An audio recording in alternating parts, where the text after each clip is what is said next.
Well, hello there, guys. It's Grim Reaper 1312 better known as Nihilus, and I'm back on Nah, just kidding, not on schedule, because the schedule is pretty new, but this is the Mondays episode.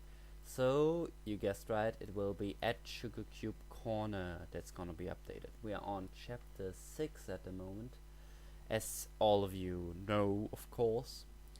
And let's jump right into this grim little massacre. Chapter 6. Even now I can't tell how long I sat there, in that endless darkness. I think there was screaming. Maybe it was just my head. I wasn't anywhere near sane. When I was in the basement of Sugarcube Corner, I thought for a moment that I might have lost my mind. This time I know I did. I was a gibbering mess. I would lay there quietly for a while before hearing something move in the darkness. Then I would start crying and shaking again, and I wouldn't stop for hours. By the time I really came to, I felt weak as a filly. I coughed as I got used to my voice again. It was parched and dry. "Hello?" I called out in vain. I knew, but some sort of part of me hoped. I shook my head. Concentrating, I called up light by reflex, only to quickly shut my eyes and banish it. I had spent too long in the darkness. The small ember I summoned had nearly blinded me. I concentrated again. This spell was the very first I had ever learned.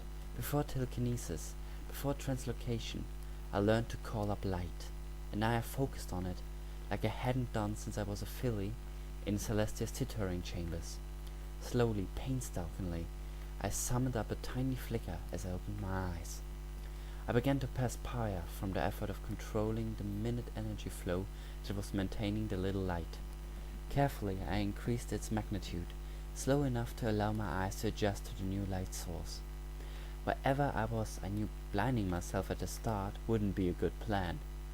As I summoned up light to see by, I began to reflex my control.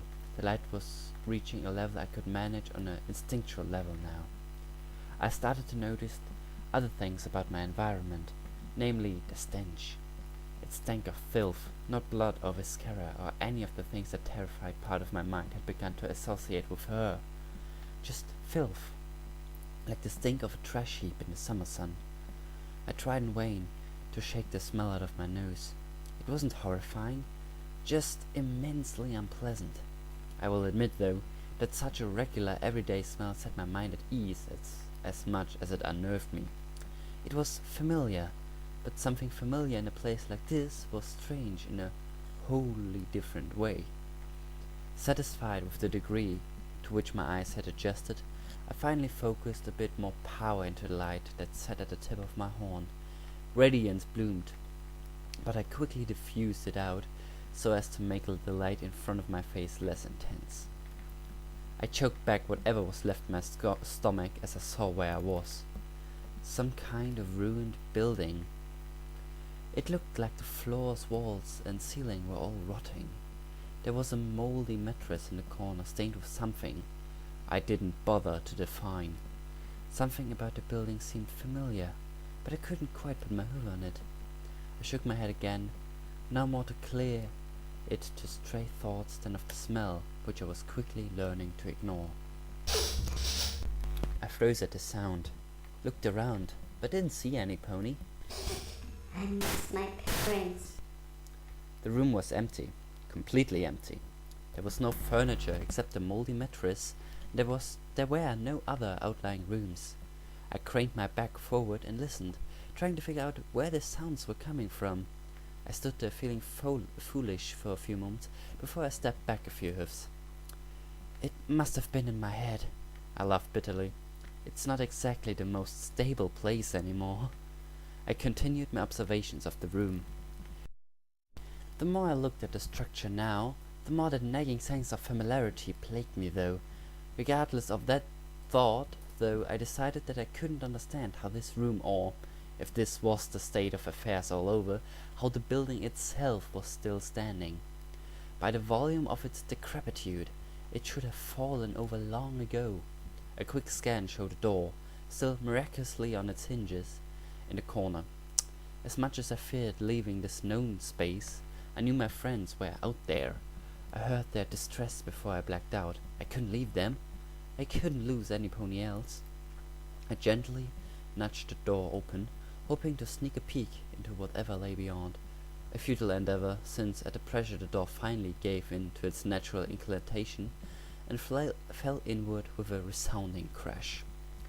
I stood frozen for a moment, paralyzed with fear, my ears straining to detect any movement that might hint that the noise had been heard. I couldn't tell you what I was listening for exactly. Some horrible imagined nightmare creature haunting the halls, a fearsome ghast ready to jump from the shadows and devour me. Move, Twi, I thought to myself. Come on, move, move, move, move, move! I almost shouted before choking back the volume. If there was something out there, it might have thought that door falling over was nothing. Surely bits and pieces of this place must collapse on their own all the time, but a voice was a dead giveaway.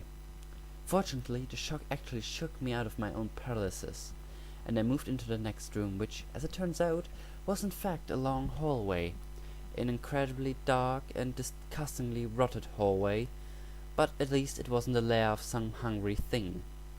The light barely illuminated more than a few hooves in front of me. I could see bare shapes out in the shadows. There were no windows, though. It's funny how no one really considers windows until they are trapped somewhere without them. It's incredibly claustrophobic. I chose a direction and began walking. I took the left path. I knew it didn't matter. Everything looked the same in the dark anyway. The feeling of oppressive weight didn't lift no matter how far I walked. I must have been walking for almost 10 minutes before the passage branched. Left or right? I thought to myself. I didn't like choosing at random. I felt so disorganized. But then again, I had no idea where I was and no means of orienting myself, so there wasn't a lot of choice. The smell and the shadows were cluing, and my mind felt like a lump of lead was embedded in my skull. I needed to find water or something, otherwise a noise interrupted my train of thought. Drip, drip, drip. I blinked and shook my head. Impossible, I'm just hearing things again, I thought, unwilling to readily believe such a coincidence. Drip, drip, drip. It continued to the point that I decided I must be hearing something. I hoped it was water, partially for my thirst, partially because I didn't want it to be anything liquid other than water. The sound was coming from the right, so I took the passage and followed the noise. The dripping was maddening with its consistency, but I never seemed to be getting any closer. I got so frustrated that when I did reach the source, I almost went right past it. I stopped as I realized the sound was suddenly coming from my right. I turned and put a little more power into the illumination spell to reveal a sullen-looking doorway. The door being long since gone, the dripping sound continued. I moved into the room warily, casting my gaze about for the source of the dripping, at once seeking and fearing what it was I sought. A faucet and a bucket. I let out a breath I hadn't even realized I was holding. It was just a leaky faucet dripping into a bucket. I smiled at myself and moved over to it. The water was vicious, dark, and it smelled foul. I grimaced but slowly tipped my hand to the water, submerging the tip of it into the liquid. With a concerted effort, I surged magic into the water, purifying it as Celestia had taught me. I remembered her words fondly as I worked the magic. Now, Twilight. This is the next spell you are to memorize. It's called the Boon of Purity, and it's used to clean water and make food edible despite its age or quality.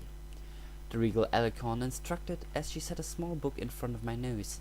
I was barely tall enough to see over the desk. I grimaced as I read over the spell. It wasn't hard, but the spell took several minutes to cast correctly, even when you mastered it, making it very tedious, especially if the quantity of water or food you were trying to cleanse was great. But her eyebrow crooked upwards with such startling speed that it caused me to make a fit of coughing before starting over. But Princess Celestia, it's such a boring spell, and besides, when would I ever use it? Our waters come from clean rivers and our food comes from farms. It's all very clean already. She smiled that same beatific smile that always filled me with a sense of warmth.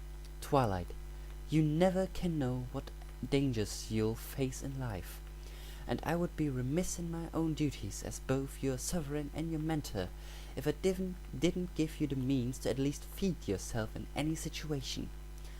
I sighed and nodded. No getting out of this one. I sat down and grumpily began studying. I counted down for 4 minutes before removing my horn and checking the water. It was crystal clear, and I silently thanked the princess for being so strict with me during my training. I sipped at the water a bit before drinking down the whole bucketful. I mentally had to pace myself, though. I knew drinking too much after being dehydrated could lead to some bad side effects, even if the water is perfectly fine. It took a few minutes, but I finished it all. I felt like a new pony. The headache was still there, but it was manageable now. I called up the light again, began searching the room I was in.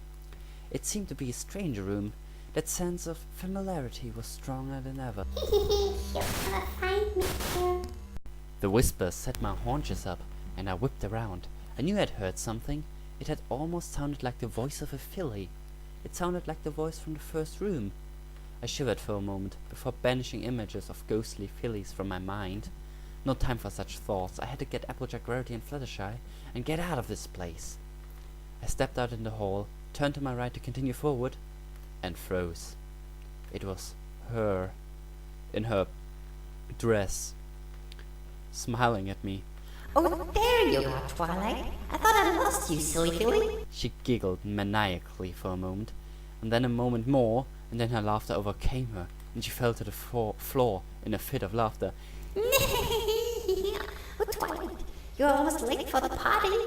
I couldn't move. I knew I should run, but the idea of turning my back on that thing was out of the question. I settled for slowly backing away. Silly filly, the party isn't that way. It's this way. She twitches her head back, gesturing behind her, and with a sickening crack, her neck dislocated, sagging horrifically. Oops, I forget that happens sometimes. She looked only slightly perturbed. I just stared for a moment before letting out the loudest shriek of my life and hoofing it down the hall as fast as 4 legs could take me, and damn the consequences. Twilight. I heard her call out, the playful tone never leaving her voice. Is that how she sounded while she coughed up Rainbow Dash? Is that bubbling laughter the last thing she heard before she... I choked back the water I'd drank earlier as I threatened to make a return. I couldn't afford to think about Dashi, not right now. I had to focus, I had to... Whack! I saw stars for a moment as I dropped like a load of apples. Pinkie Pie stepped out of a side room and leaned over me, grinning, something crusty and brownish red staining her lips. Her eyes were lit with insanity. Jeez, Twilight, I told you the party isn't this way. I mean, I know you're excited, but you could at least go the right direction. She moved over me.